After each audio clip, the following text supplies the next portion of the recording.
రోజు ఆ రొయ్యలు చేపలు అన్నీ అమ్ముడైపోయిన రోజు, మంచి రేటు వచ్చిన రోజు చాలా పండగ, సంతోషం. దేవుని వాక్యం ప్రకారం మనకి సంతోషం ఎప్పుడంటే, కష్టం ఎప్పుడంటే తెలుసుకోవాలి. మనం ప్రార్థన చేయడం కష్టం, మన దేవుడిని స్తుతించడం కష్టం, నమ్మకంగా ఉండడం కష్టం, ఇతరులకు మేలు చేయడం కష్టం, ఇవన్నీ భక్తి చేయడం కష్టం. భక్తి కష్టం, నిజంగా చేయాలంటే భక్తి చాలా కష్టమైన పని. కానీ దాన్ని ఇష్టంగా చేసి సంతోషమైన పంట మనం కోస్తాం. దేవుడే మనకి ఆ సమృద్ధి జీవితాన్ని మనకు అనుగ్రహించారు. సంవత్సరం అంతా చదువుతారు, ఎంతో కష్టపడి ఒక్కసారి తెలిసిపోతుంది.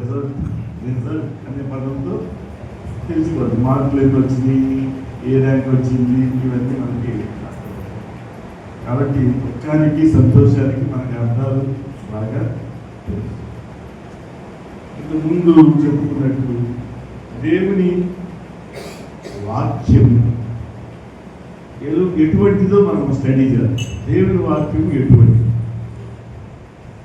దేవుని వాక్యం మనం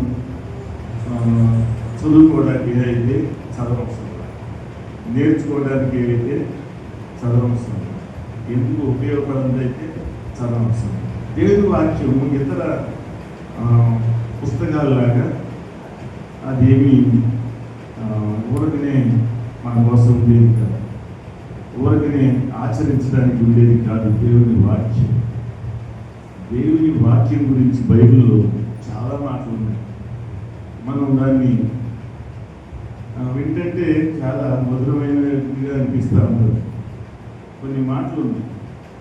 నా మాట బండలను పగలగొట్టు శుద్ధి వంటిది కాదా, బండలాంటి హృదయాన్ని పగలగొట్టే శుద్ధి వంటిది కాదా. యెర్మీయా 23:29 వచనం. యెర్మీయా గ్రంథము 23వ అధ్యాయము 29వ వచనంలో ఆ మాట ఉంది. నా మాట బండలను పగలగొట్టి ఎటువంటి హృదయాలు ఉన్నాయి. నేను చిన్నప్పుడు మీటింగ్స్లో వెళ్ళినప్పుడు అక్కడ పుస్తకాల షాప్ ఉంటుంది కదా, బుక్ స్టాల్, అందులో చూసేవాడిని. చిన్న పుస్తకం ఉండేది, అది ₹2 అలా ఉండేది, ₹3 ఆ పుస్తకం.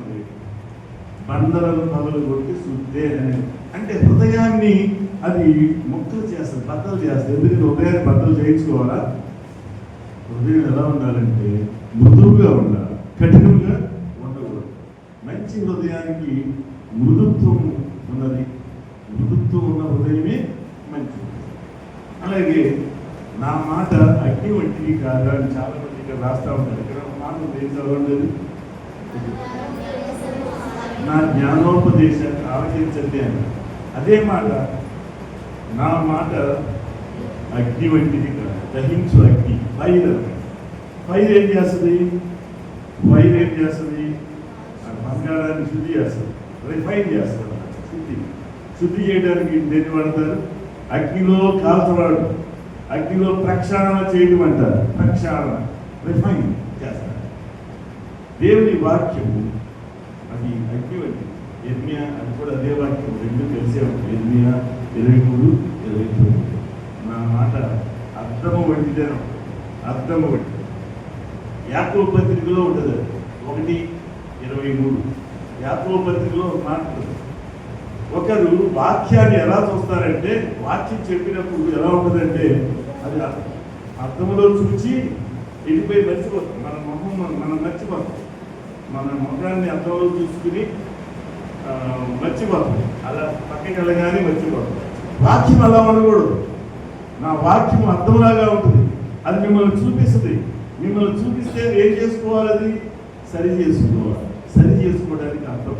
ఈరోజు నేను అర్థం చూసుకోవాలి, ఈరోజు ఉదయం నుంచి సాయంత్రం దానికి అర్థం చూసుకోవాలి. అయితే నేను ఎలా ఉన్నానో నాకు తెలియదు.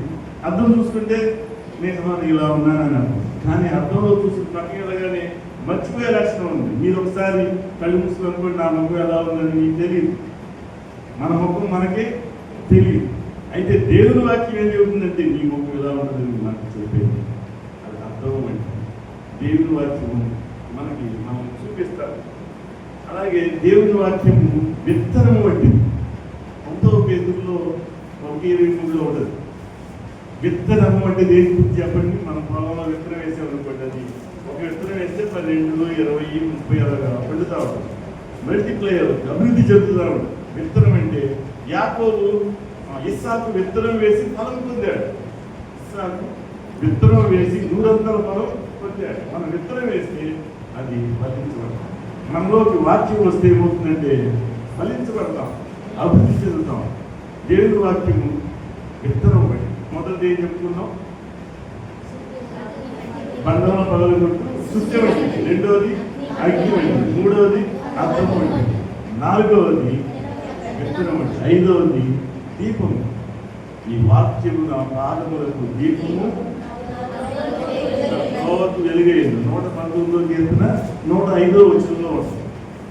ఈ వాక్యము నా పాదములకు దీపము, మనకి గైడ్ చేస్తారన్నమాట. మనం ఎలా వెళ్ళాలి, ఏం చేయాలి, ఎలా నడవాలని చెప్పేదే దేవుని వాక్యం. నీరు కూడా దేవుని వాక్యాన్ని సూచిస్తుంది. నీరు ఏం చేస్తుంది? మనల్ని క్లీన్ చేస్తుంది. నీరు మనకి చాలా అవసరం. మనల్ని క్లీన్ శుభ్రపరచడానికి నీరు ఉండదు. అది ఎక్కడుందంటే అది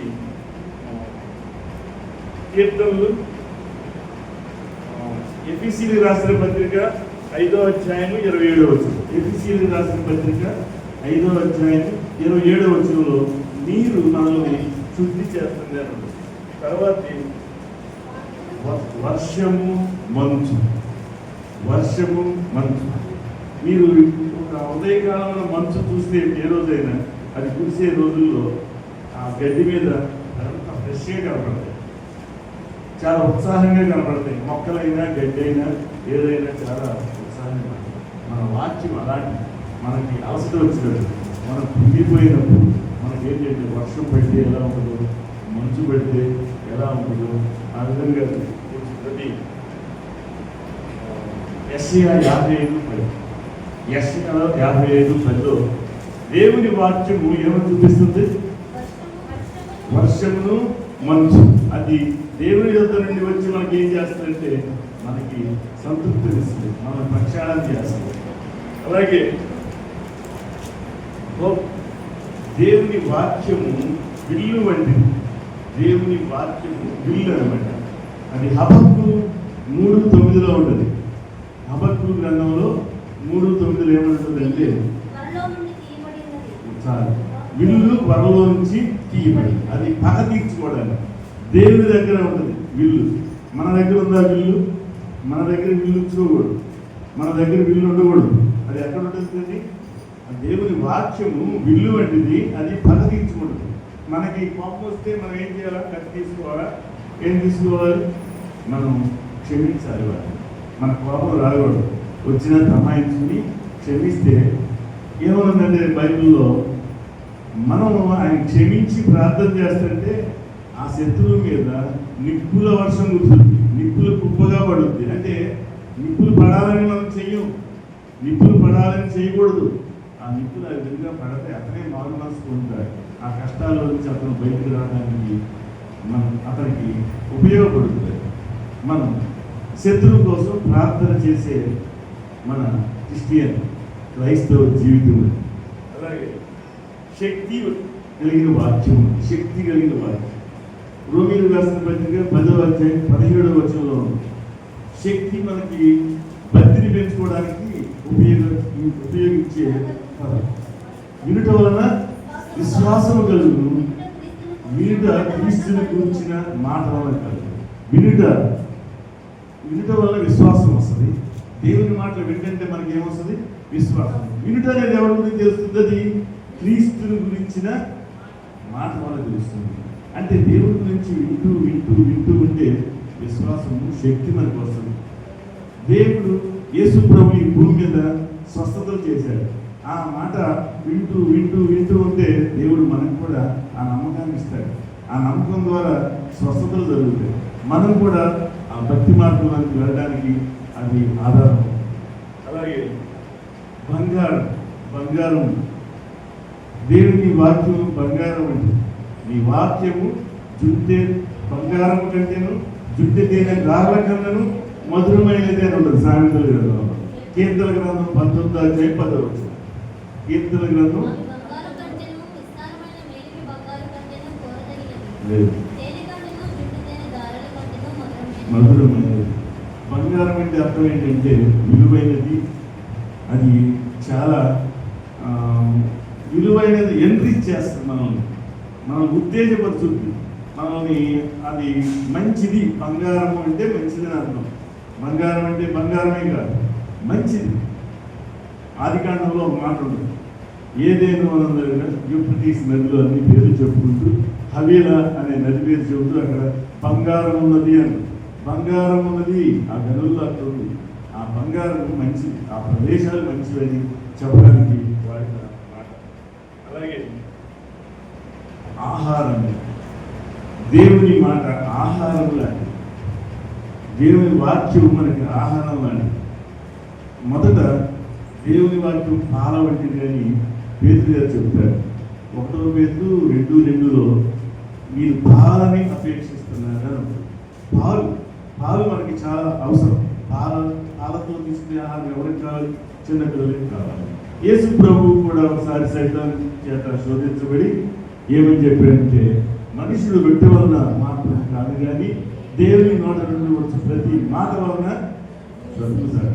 అది ఆహారం. దేవుడి వాక్యం ఏంటంటే ఆహారం. రొట్టె వల్లే కాదు, దేవుని నోట నుండి వచ్చే ప్రతి మాట వలన ఆయన జీవిస్తాడు నరుడు. అది మత్తయి సువార్త 4వ అధ్యాయంలో ఆ మాట. అలాగే మీట్, మాంసము, ఘనమైన ఆహారం తీసుకోమని హెబ్రీయులకు రాసిన పత్రిక 5వ అధ్యాయం 11వ వచనంలో హెబ్రీయులకు రాసిన పత్రిక. ఇందును గూర్చి మీకు చెప్పవలసిన అనేక సంగతులు ఉన్నవి గాని మీరు వినుటకు మందులైనందున వాటి విశదపరచుట కష్టము. చాలు తీసుకోవాలి, చెప్పండి. తర్వాత కాలమును బట్టి చూచితే మీరు బోధకులుగా ఉండవలసిన వారే ఉండగా దేవోక్తులలో మొదటి 3 పాఠములను ఒకడు మీకు మరలా బోధింపవలసి వచ్చెను. మీరు పాలు త్రాగవలసిన వారే కానీ బలమైన ఆహారము తినగలవారు కారు. బలమైన ఆహారం తినగలిగిన మీరు అసలు బలమైన ఆహారం తీసుకునే స్టేజే, కానీ ఇంకా ఏం చేస్తున్నారు? పాలనే తీసుకుంటున్నారు. పాల వల్ల చిన్నపిల్లలు తీసుకునే ఆహారం తీసుకున్నారు. మీరు ఇంకా వాక్యములో చిన్నపిల్లలతో పోల్చబడి ఉన్నారు. పెద్ద ఆహారం, మంచి మంచి ఆహారం, ఘనమైన ఆహారం, బలమైన ఆహారం ఏంటి? మాంసం. దాన్ని తీసుకోండి, బలమైన ఆహారం తీసుకోండి అని చెప్తున్నారు. ఇక 4వ ఆహార పదార్థం ఏంటంటే హనీ, తేనె. ఇందాక చదువుకున్నాం కీర్తన గ్రంథం 19వ అధ్యాయం 10వ వచనంలో ఉంది, చుంటే తేనె చార్ల కన్నా మధురమైనది. చుంటే తేనె చార్ల కన్నా మధురమైనది. మనం ఎన్ని చెప్పుకున్నాం? ఇప్పటికి 10 చెప్పుకున్నాం. 11 ఆహారం. 12వది స్వర్, కత్తి, ఖడ్గం. ఖడ్గము అనేదాన్ని ఇక్కడ ఇంట్రడ్యూస్ చేస్తున్నారు, పరిచయం చేస్తున్నారు. దేవుని వాక్యం ఎటువంటిది? దేవుని వాక్యం ఎటువంటిది? ఎఫెసీయులకు రాసిన పత్రిక 6వ అధ్యాయము 17వ వచనం. దేవుని వాక్యమును ఆత్మ ఖడ్గమును ధరించుకోండి. చాలు, ఆత్మ ఖడ్గము ధరించుకోవాలి. దేవుని వలన వచ్చేది ఆత్మ ఖడ్గం. ఆత్మ ఖడ్గము మనం ధరించుకోవాలి. అయితే ఇప్పుడు చెప్పుకున్న వాక్యాలన్నింటిలో ఈ 12వ పదం, 12వ వాక్యం ఏంటంటే దేవుని మాటల్లో అది ఆత్మ ఖడ్గం. ఖడ్గాన్ని వాడాలి, మనం కత్తిని వాడాలి. ఎలా వాడాలి? దేవుని వాక్యము శక్తి కలిగిందని, జుట్టు తేనె కారణం కన్నా మధురమైందని, అది మండలం పగలగొట్టే శక్తి అని, ఇవన్నీ మనం నేర్చుకున్నాం. అయితే హెబ్రీయులకు రాసిన పత్రిక 4వ అధ్యాయం 12వ వచనంలో ఉంది, ఏలయనగా దేవుని వాక్యము సజీవమై బలము గలదై రెండంచెలు కలిగిన ఎటువంటి ఖడ్గము కంటెను వాడిగా ఉండి ప్రాణాత్మలను, కీళ్లను, మూలుగులను విభజించినంత మట్టుకు దూర్చు, హృదయం యొక్క తలంపులను, ఆలోచనలను ఏం చేస్తుంది? శోధించుతున్నది. ఇది దేవుని వాక్యం ఎంత శక్తి కలిగిందో ఈ వాక్యంలో భక్తుడు రాశారు. దేవుని వాక్యము సజీవమై ఒక లక్షణం ఏంటంటే దేవుని వాక్యం సజీవం. దేవుని వాక్యం ఎప్పుడు చదువుకున్నా అది జీవం కలిగింది. మీరు ఎలా వాడుకోవాలో దాన్ని అదే గైడ్ చేస్తుంది మనకి. దేవుని వాక్యాన్ని తెలిసి తెలియక మనం చదువుకున్నా కూడా దేవుని వాక్యం పనిచేస్తుంది. కానీ అర్థం చేసుకుని అర్థవంతంగా దాన్ని వాడితే మహా అద్భుతంగా పనిచేస్తుంది. విశ్వాసంతో వాడాలి. విశ్వాసంతో దేవుని వాక్యాన్ని చదువుకోవాలి. దేవుని వాక్యం సజీవమై బలము గలదై. రెండవ లక్షణం ఏంటంటే బలము కలిగింది. ఇంకా శ్రేష్టమైనవి దానిలో ఉన్నాయి. బలము గలదై రెండంచులు కలిగిన ఎటువంటి ఖడ్గము కంటేను వాడిగా ఉంది. రెండంచులు కలిగిన ఖడ్గము. వాక్యానికి ఇంకో పేరేంటంటే రెండంచులు కలిగిన ఖడ్గము. ఇంకా అది ప్రాణాత్మలను కీళ్లను మూలుగను విభజించినంత మట్టుకు దూరం. ఇవన్నీ దూరటానికి మనం ఏం వాడుతున్నాం చెప్పండి? కత్తేనా? మనం మటన్ షాప్ చికెన్ షాప్ వెళ్తే ఏం చేస్తూ ఉంటాడు? అక్కడ కత్తితో దేనికి దానికి ఆ పార్ట్ విడదీస్తూ ఉంటాడు. అది మామూలు కత్తి చేసే పని. దేవుని వాక్యం చేసే పని ఏంటంటే అది మూలుగలో కూడా దొరికిపోతుంది. అది కత్తి సాధారణ కత్తి చేస్తుంది అనుకోండి. నెక్స్ట్ దాని క్వాలిఫికేషన్స్ ఉన్నాయి. ఏం చేస్తుందంట? ఆ హృదయం యొక్క ఆలోచనలను తలంపులను విభజిస్తూ ఉంటుంది. అది దాని గొప్పతనం. హృదయం యొక్క తలంపులను ఆలోచనలను శోధిస్తుంది. అంత గొప్పది వాక్యం. దేవుని యొక్క వాక్యం ఎటువంటిదంటే ఇక్కడ మాట్లాడుతుంది. దేవుని వాక్యం ఏంటంటే మీ హృదయాంతరంగాల్లోకి వెళ్ళి అది క్రియ చేస్తూ ప్రారంభిస్తుంది. మేము చెబుతున్న వాక్యం, దేవుడు అనుగ్రహించిన వాక్యం మీలో పనిచేస్తుంది అనడానికి అదే కారణం. పనిచేస్తుందో లేదని అర్థం చేసుకోవడానికి దేవుని వాక్యం మన హృదయాల్లో అది తలంపులను ఆలోచనలను కూడా అది విభజిస్తూ ఉంటుంది. అది శోధిస్తూ ఉంటుంది. అది చేసే మహత్తరమైన కార్యం అదే. అందువల్లే మనిషి మారడానికి దేవుని వాక్యం ఆ విధంగా పనిచేస్తుంది. రెండవది దేవుని వాక్యము రెండంచెలైన ఖడ్గం. ప్రకటన గ్రంథంలో 2వ అధ్యాయం 1వ అధ్యాయం 16వ వచనంలో దేవుని వాక్యం గురించి ఉంది.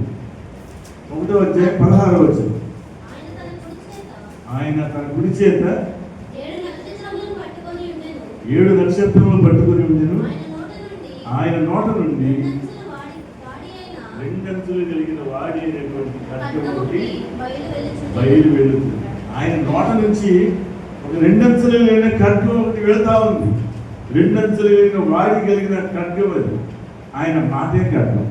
ఆయన నోట్లోంచి వచ్చేదే ఖడ్గం. రెండంచులు కలిగిన ఖడ్గం అంటే ఏదైనా తిరుగుతుంది.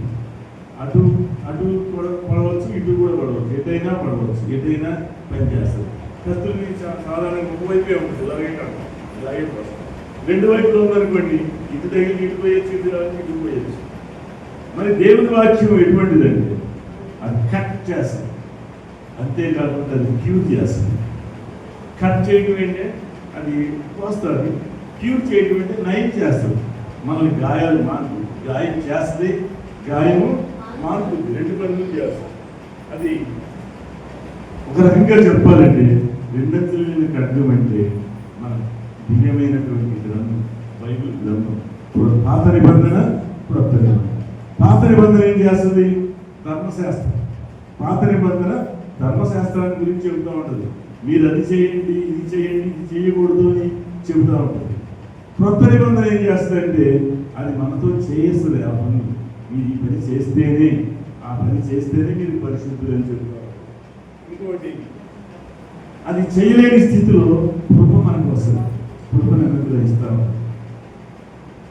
మనకి ధర్మశాస్త్రం పాత నిబంధన అయితే, కొత్త నిబంధన కృప ఇస్తుంది. మనం చేయలేని పనులన్నీ కూడా కృప చేయిస్తూ ఉంటుంది. మనం పాప పరిహారం మనం చేయలేము. పాప పరిహారాంత బలి మనం చేయలేము. గొర్రెల్ని మేకల్ని బలి ఇవ్వగలమేమో కానీ నిజమైనటువంటి ప్రాయశ్చిత్త బలి మనం చేయలేము. ఆ బలి కృప ద్వారా, యేసు ప్రభువు ద్వారా అది అది కత్తి. అలాంటి పరిస్థితి రెండంచులు కలిగిన ఖడ్గానికి ఉన్నటువంటి పాత నిబంధన మనకి ఏం చూపిస్తుందంటే పాపాన్ని చూపిస్తూ ఉంటుంది. కొత్త నిబంధన దాన్ని ఎలాగ క్యూర్ చేసుకోవాలి, పాపాన్ని ఎలా పోగొట్టుకోవాలని చెప్తా ఉంటుంది. అలాగే మనకి డాక్టర్ గారు ఉన్నారు, ఏం చేస్తారు, మీకు ఏం జరుగుతుంది, ఎలాంటి ప్రాబ్లం ఉందని ఏం చెప్తారు, ముందు స్కాన్ చేయించుకోండి అంటారు, ఎక్స్రే చేయించుకోండి అంటారు. పాత నిబంధన అంతా మనం స్కాన్ చేస్తూ ఉంటుంది. కత్తికి ఒక ప్రక్కన స్కాన్ చేస్తూ ఉంటుంది, రెండో ప్రక్కన దానికి క్యూర్, దానికి మెడిసిన్ కూడా వేస్తారు. మెడిసిన్ ఇస్తారు. ఒక ప్రక్కన ఏం చేస్తుంది, మనకి పాత నిబంధన ఏం చేస్తూ ఉంటుందంటే టెస్ట్ చేయించుకోమంటుంది. టెస్ట్ చేయించుకున్నంత మాత్రాన జబ్బులు తగ్గిపోతా ఏం చేయాలా, మందులు వేసుకోవాలి. ఆ మందు కొత్త నిబంధన యేసు ప్రభు ద్వారా, కృప ద్వారా అది కలిగింది. మనకి దేవుడు ఇచ్చినటువంటి రెండంచులు కలిగిన ఖడ్గం. ఆ రెండంచులు కలిగిన మాట దేవుడు మనలో ఫలింపజేస్తా ఉన్నాడు. దేవుడే ఆ ఖడ్గాన్ని మనకు వాడుకోవడం నేర్పుతాడు. ఆ ఖడ్గాన్ని ఎలా వాడాలి, ఈ బైబిల్ని ఎలా వాడాలి, బైబిల్ ఏం చేయాలా, బైబిల్ని ఏం చేస్తే మనకి ఈ కార్యక్రమం జరుగుతుంది, ఈ స్వస్థత జరుగుతుంది, లేదా మనం జ్ఞానవంతురాలు తన ఇల్లు కట్టదు ఎలా జరుగుతుంది.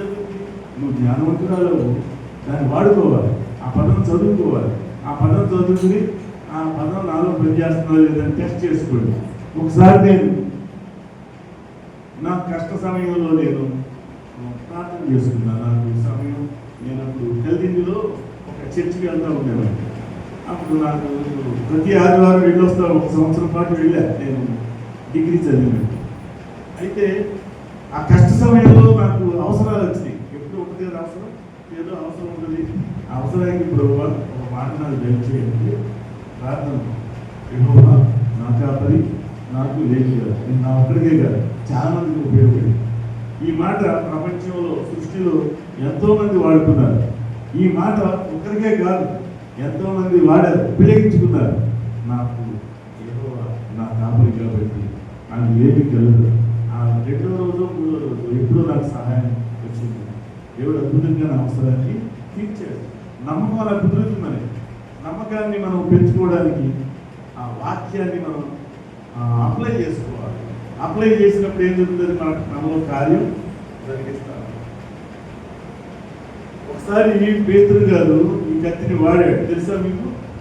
గెత్సెమనే తోటలో యేసు ప్రభువుని బంధిస్తుంటే తన కత్తిని తీసాడు. కత్తి తీసి సైనికుడు చెవిని నరికాడు. ప్రభు ఏమన్నారు అప్పుడు, ఈ కత్తి నీ వదలో ఉంచు, ఇలాగా అది చేయవలసింది, ఇది మనం చేసే పని కాదని చెప్పి గర్తించాడు.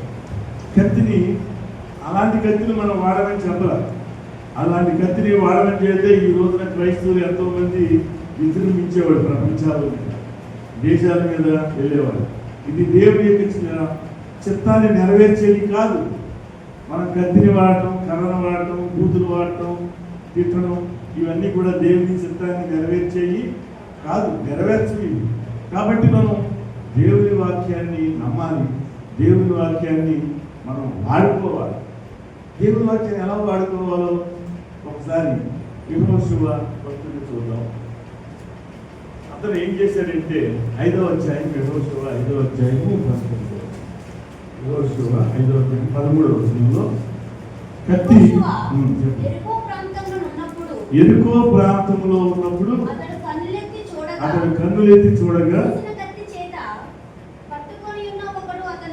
చూసిన కత్తి చేత పట్టుకున్న ఒకడు అతని ఎదుట నిలిచి ఉన్నది. యెహోషువ అతని యొద్దకు వెళ్ళి, నువ్వు నా పక్షంగా ఉన్నావా, మా విరోధుల పక్షంగా ఉన్నావా అని అడుగుగా, కాదు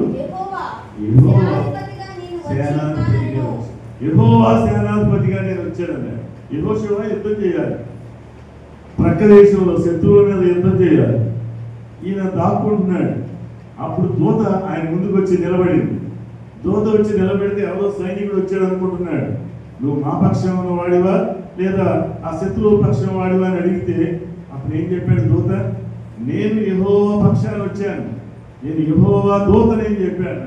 అప్పుడు వెంటనే ఇతడు ఏం చేశాడంటే తల ఉంచి ముందుకు వచ్చాడు. తల ముందుకు వచ్చి నీ చిత్తము నీ ఆజ్ఞకు నేను నెరవేరుస్తానని చెప్తూ ఉంచాడు. కత్తి ముందు తల వంచాడంటే అర్థం ఏంటి? వాక్యానికి తల వంచాడు, వాక్యానికి లోబడ్డాడు, దేవుని మాటకి లోబడ్డాడు. ఆ తర్వాత అతను చేసిన యుద్ధంలో జయం పొందాడు యెహోషువ. అలాగే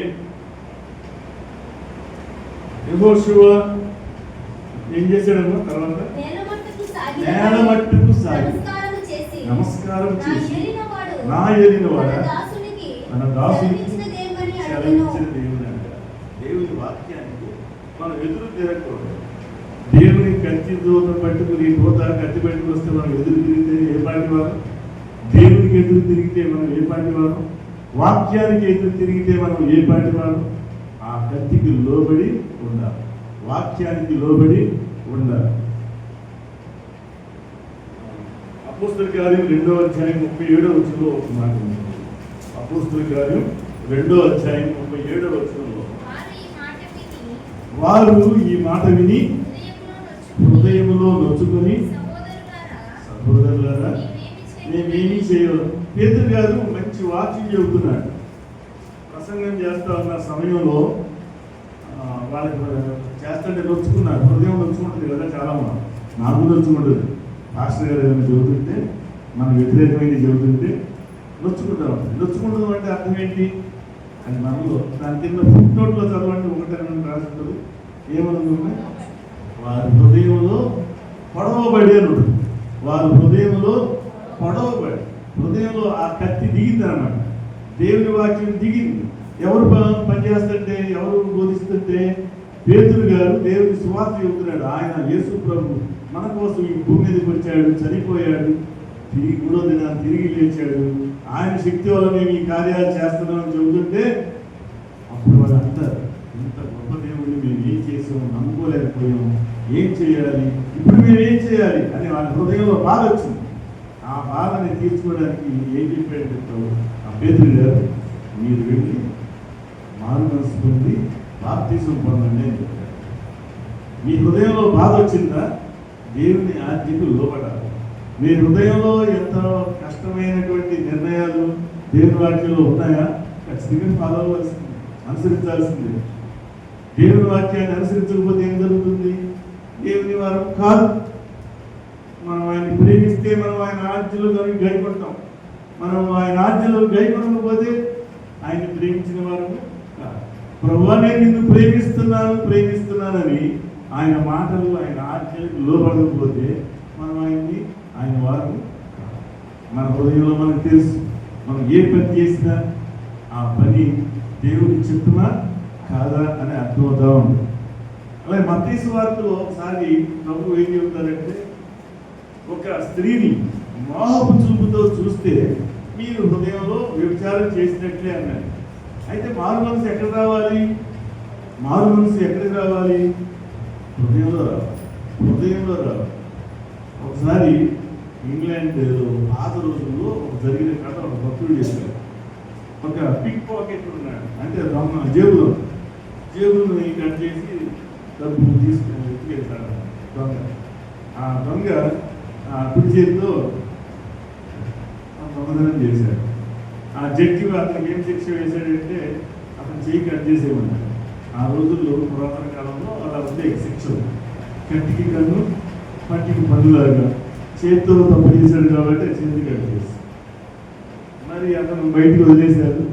బయటకు వచ్చిన తర్వాత మళ్ళీ దొంగతనం చేయడం ప్రారంభించాడు. ఈసారి ఏ చేతితో చేశాడు? ఎడమ చేతితో చేశాడు. ఈసారి పట్టుబడితే ఆ 2వ చేయి కూడా నరికేశాడు. మళ్ళా కొంతకాలం మళ్ళీ దొంగతనం చేస్తాడు. ఎలా చేస్తున్నాడు? ఇప్పుడు నోటితో చేస్తున్నాడు.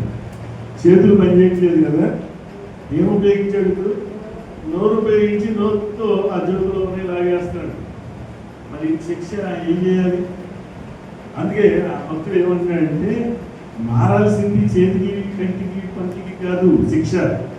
దేనికి కావాలి శిక్ష? హృదయానికి శిక్ష కావాలి, హృదయానికి సర్జరీ కావాలి, హార్ట్ సర్జరీ కావాలి, హృదయం పోయబడాలి, హృదయంలో పొడవబడాలి. వాళ్ళకేమైంది? పేతురు గారు ప్రసంగం చేస్తుంటే వారి హృదయాన్ని ఏం జరిగింది? పొడవబడ్డారు. హార్ట్ సర్జరీ వాళ్ళకి భక్తులు చెబుతున్నారు. హృదయ మార్పు కోరుకుంటున్నాడు దేవుడు.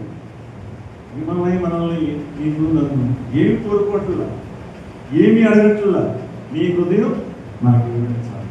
మీ హృదయం మంచి హృదయం చేస్తాను. మీ రాతి హృదయాన్ని చేసి మాంసం హృదయాన్ని ఇస్తాను. హృదయంలో మార్పు జరిగితే ఏం జరుగుతుంది చెప్పండి? మొత్తం మార్పు వస్తుంది. శరీరాన్ని అంతటికి మార్పు వస్తుంది. ఏదైతే మనకి తప్పు చేస్తుందో ఆ భాగానికే శిక్ష అయితే దానిలో మార్పు రాదు.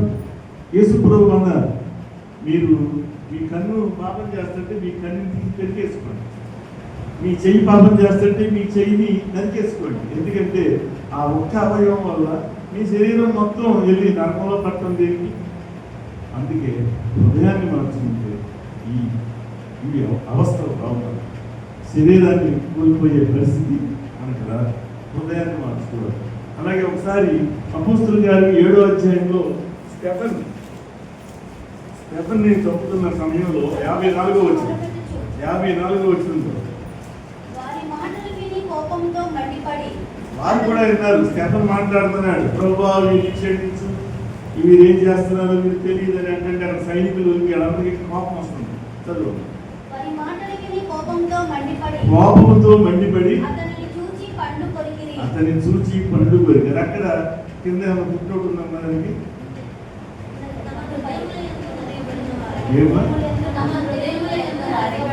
హృదయములైందు నరకబడ్డారు. వీళ్ళు కూడా హృదయం నరకబడ్డారంట. వాళ్ళే పొడవబడ్డారు, వీళ్ళు నరకబడ్డారు.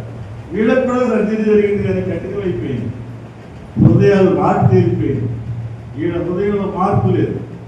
వాళ్ళు ఏం చేశారంటే స్టెఫెన్ని రాళ్ళతో కొట్టి చంపేశారు. వాళ్ళ మార్పు రాలేదు. అలాగే హెబ్రీయులు రాసిన పత్రిక 5వ అధ్యాయం 11వ వచనంలో చిన్న మాట ఉంటుంది. వాళ్ళు వినటానికి మందులు అని ఉంటుంది. మందులు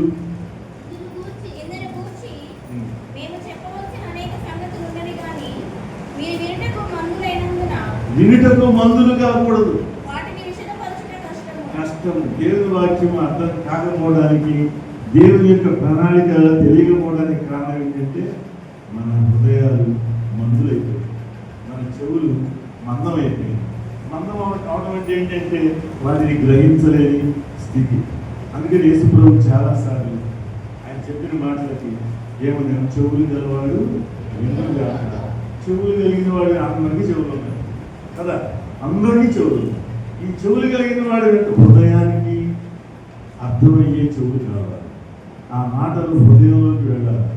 అటువంటి మాటలు కావాలి. అటువంటి మాటల్ని అంగీకరించాలి. అటువంటి హృదయం ఉండాలి.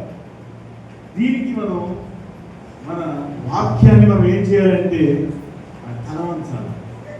వాక్యం వినపడుతున్నప్పుడు దానికి తల వంచి చూడాలి. తల వంచితే యెహోషువ తల వంచినప్పుడు విజయం ఎలా వచ్చిందో ఆ విధంగా వస్తుంది. రెండవది, ఆ కత్తిని మనం తీసుకోవాలి, ధరించాలి. ఆ కత్తికి తల వంచడమే కాదు, కత్తికి తల మనం ధరించాలి. ఒకసారి యేసు ప్రభు ఆ కత్తిని తీసుకున్నారు. యేసు ప్రభు కత్తిని తీసుకున్నారా? ఒకసారి కత్తి కనుక్కోండి అని చెబుతారు. దానికి సంబంధించింది కాదు. ఎవరి దగ్గరైనా కత్తి లేకపోతే మీ దగ్గర ఉన్న ధనాన్ని వేసుకోండి. కత్తి అంటే బైబిల్ కొనుక్కోండి అని చెప్పాడు. అప్పుడే చెప్పాడు. మరి యేసు ప్రభు వాడిన ఖడ్గం ఎక్కడైతే 4వ అధ్యాయం మత్తయి సువార్తలో ఉంటుంది. 3 సార్లు సైతానుడు వచ్చినప్పుడు ఏం చెప్తాడు? వాక్యము చేత దాన్ని ఎదిరిస్తాడు. మనుషుడు రొట్టె వలన మాత్రం కాదు కానీ దేవుని నోట నుండి వచ్చు ప్రతి మాట వలన జీవిస్తాడు. వాక్యాన్ని చెప్పాడు. వాక్యంతోనే ఖండించాడు. సైతానుడు 2 సార్లు 3 సార్లు అన్నాడు. అక్కడ వాక్యంతోనే ఎదిరించాడు ప్రభు. వెంటనే అక్కడికి సైతాన్ వెళ్ళింది, పారిపోయింది. సైతాన్ అక్కడ లేకుండా పోయిందని ఉన్నాడు. సైతానుడు పారిపోయాడు. మన దగ్గరకి ఏదైనా అపవాది కార్యాలు మనల్ని చుట్టుపడుతున్నాయా, శోధిస్తున్నాయా, మనల్ని వెంబడిస్తున్నాయా ఆలోచించండి. దేవుని వాక్యాన్ని మన హృదయంలో కలుసుకుంటే దాన్ని మనం మెమరైజ్ చేయాలి. మెమరైజ్ అంటే ఎక్కువ సార్లు మనం ధ్యానించాలి, మెడిటేట్ చేయాలి. అలా చేస్తుంటే ఆ శోధన మన దగ్గర నుంచి పోతుంది. ఎఫెసీయులకు రాసిన పత్రిక 6వ అధ్యాయం 17వ వచనంలో మరియు రక్షణను, శిరస్త్రాణమును, దేవుని వాక్యమును, శిరస్త్రాణమును ధరించుకొనుడి. మనం ధరించుకోవాలని ఉంది. రక్షణ అనే శిరస్త్రాణాన్ని, ఆత్మకత్యాన్ని మనం ధరించుకోవాలా, మన దగ్గర ఉండాలి. మనం వాటిని ధరిస్తేనే మనకు రక్షణ కవచాలు అవే. ఒక సైనికుడిలాగా ఉంటుంది. ఆ ఫోటో మీద అయితే చదివితే సైనికుడు ఏ విధంగా అయితే ఉంటాడో ఆ విధంగా డాలు పట్టుకుని, కిరీటం, శిరస్త్రాణం, హెల్మెట్ పట్టుకుని, కత్తి పట్టుకుని ఉంటాడన్నమాట. ఇవి దేనికి? ఇవి సైతానుడు వేసే అగ్నిమాడ అలాంటి పోతాయి. డాలుతో కత్తితో ఉంటే ఎదిరించవచ్చు, కత్తి చూసి పారిపోతుంది. సైతాన్ దగ్గరికి రాడు. అది దేవుని వాక్యం, దేవుని వాక్యం, దేవుని ఆత్మ. దేవుని వాక్యమే దేవుని ఆత్మ. ఆయనే ఉపయోగిస్తాడు. His word is his spirit అన్నది. His word is his spirit. అతని మాటే, దేవుని మాటే దేవుని ఆత్మ. ఆత్మ మనతో సంచరిస్తూ ఉంటుంది. ఎలా వాడుకుంటాం? దేవుని వాక్యాన్ని ఆత్మరూపమైనది. దేవుని వాక్యం శక్తి కలిగింది. వినటం వల్ల, చదవడం వల్ల శక్తి వస్తుంది. మనకి కష్టంగా ఉన్నప్పుడు, ఆరోగ్యం బాగున్నప్పుడు, విచారంగా ఉన్నప్పుడు దేవుని వాక్యం మనం చదివితే మనకి ఎనర్జీ వస్తుంది. మనం దానిలో ఉన్నటువంటి శక్తిని పొందుకోగలుగుతాం.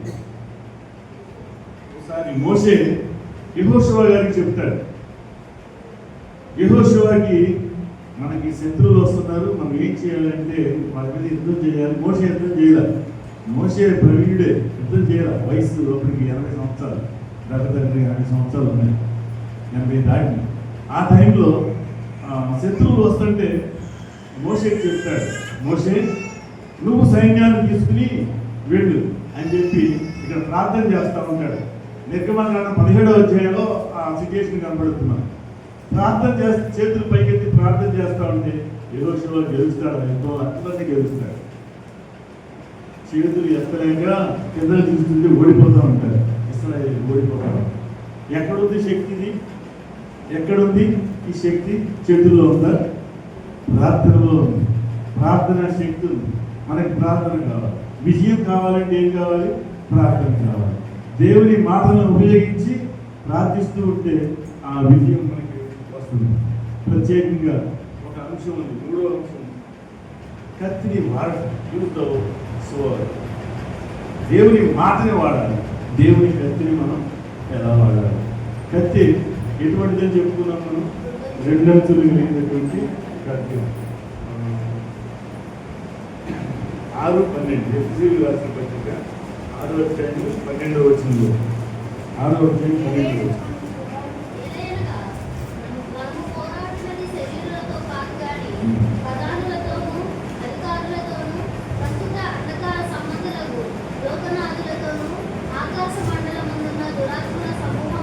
మనం పోరాడేది ఈ లోకంలో ఉండే మనుషులతో మనం పోరాడాలి.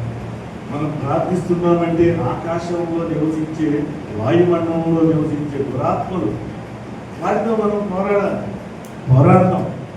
మనకి తెలియకుండానే దేవదూతలు మన పక్షాన పోరాడతాం. మనం ప్రార్థన చేస్తుంటే ఆ దూతలు మన కోసం ఇంకా పనిచేస్తూ ఉంటాయి. మనం ఏ ప్రార్థన చేయకుండా దేవుడిని అడగకుండా ఉంటే దేవదూతలకి అక్కడి నుంచి ఇన్స్ట్రక్షన్స్ రావు.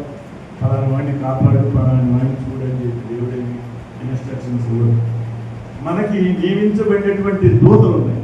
మనం చదువుకున్న 103వ కీర్తనలో ఏముంటుంది అంటే, చివరి వచ్చిన చదవండి, 103 అక్కడ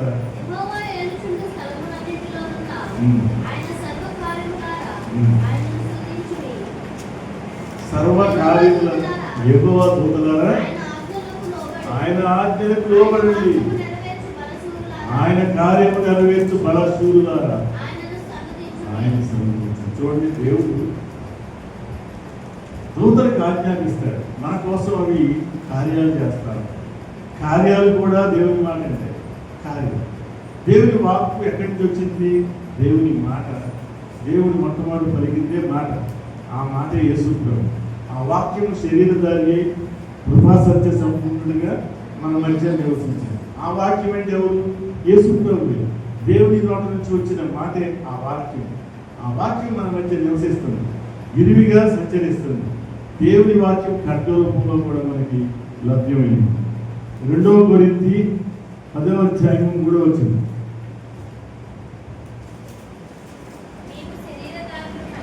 నడుచుకొనుచున్నను శరీర ప్రకారం యుద్ధం చేయుము. మనం శరీరంతో యుద్ధం చేయగల శరీరం ధరించుకున్నాం. పౌలు గారు చెబుతున్నాడు, మేము శరీరంతో ఉన్నాం, మనం యుద్ధం చేయమంటే దేంతో యుద్ధం చేయడానికి ట్రై చేస్తున్నాం. మనం ప్రయత్నం చేసేది మన చేతులతో కాళ్ళతో మనం ఏదో యుద్ధం చేయడానికి ప్రయత్నం చేస్తాం. కానీ మనం చేసేది ఆ యుద్ధం కాదు, మనం చేసేది అంతరంగంలో ఆత్మ పోరాటం చేస్తాం. మనం పోరాడేది అంధకార శక్తులతో పోరాడతాం. అంధకారంలో ఉన్నటువంటి సైతాన సంబంధమైనటువంటి దురాత్మలతో మనం పోరాడతాము. అటువంటి శక్తి దేనికి ఉంది? మనం చేయలేం. మన కత్తికి లేదు, మన దగ్గర ఉన్న కత్తికి లేదు. దేవుడిచ్చే సర్వాంగ కవచాన్ని, సర్వాంగంతో మనం ధరించుకున్నటువంటి ఖడ్గానికి ఉంది. ఆ ఖడ్గాన్ని మనం ఎప్పుడైతే వాడుతున్నామో అంధకార శక్తులు లయమైపోతాయి. ఎంత గొప్ప మాట ఇది! ఎవరికి లేనిటువంటి శక్తిని దేవుడు మనకు మనం ఎంతవరకు వాడుకుంటున్నామంటే, ఉదయం నేను చెప్పాను సర్కిల్ ఇన్స్పెక్టర్ అని చెప్పాను కదా, మన కుటుంబం కోసమే ప్రార్థన చేస్తాం. దేవుడి వాక్యాన్ని మనం ఎంతవరకు వాడుకుంటామంటే తలనొప్పికి, కాళ్ళ నొప్పికి, కొన్ని నొప్పికి, ఏదైనా జబ్బులు వస్తే జబ్బుకి వాడతాం. దేనికోసం మనం చేయాలంటే మన మీద కనపడకుండా దాడి చేస్తున్నటువంటి సైతానుడు వాడి క్రియలు ఏంటంటే మన హృదయాల్లోకి వెళ్తాయి. మనం యేసు ప్రభు చెప్పిన మాట, మీరు తినేదాని వల్ల మీరు అపవిత్రులు కారు, కానీ మీరు మీ హృదయంలోంచి వచ్చే తలంపుల వల్ల మీరు అపవిత్రులు అవుతున్నారు. చేతులు కడుక్కోలేదని చెప్పి అడుగుతారు. చేతులు కడుక్కోకుండా తినడం వల్ల మనకేమి అంత ప్రాబ్లం లేదని చెబుతాడు. మంచిదే, ఆయన సమర్థించట్లా. దానికంటే మనకి ప్రమాదకరమైనది ఏంటంటే, మన హృదయం అనేది చాలా ఘోరమైనటువంటి వ్యాధి కలిగింది. దాన్ని క్లీన్ చేసుకోండి, దానికి సర్జరీ జరగాలి, దానిలో మార్పు రావాలని చెప్తున్నారు దేవుని వాక్యం. మత్తయి సువార్త 4వ అధ్యాయంలో 11వ వచనంలో ఒక మాట చెబుతున్నారు. ఆయన సాతాను ఎన్నిసార్లు దేవదూతలు వచ్చి కలిసారు. ఈ మాట ఎన్నిసార్లు ప్రభు వారిని గర్దించారు, సంఘాన్ని గర్దించారు? 3 సార్లు గర్దించాడు. It is return, it is return అని ఇంగ్లీష్లో.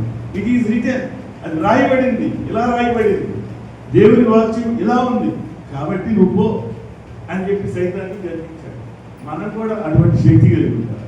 దేవుని వాక్యం ఇలా ఉంది, సాతాను దగ్గర నుంచి ఓ అని చెప్పి గర్దిస్తే సాతాను మన దగ్గర ఉండడు, మనకి ఏమి హాని చేయడానికి ప్రయత్నం చెయ్యలేదు.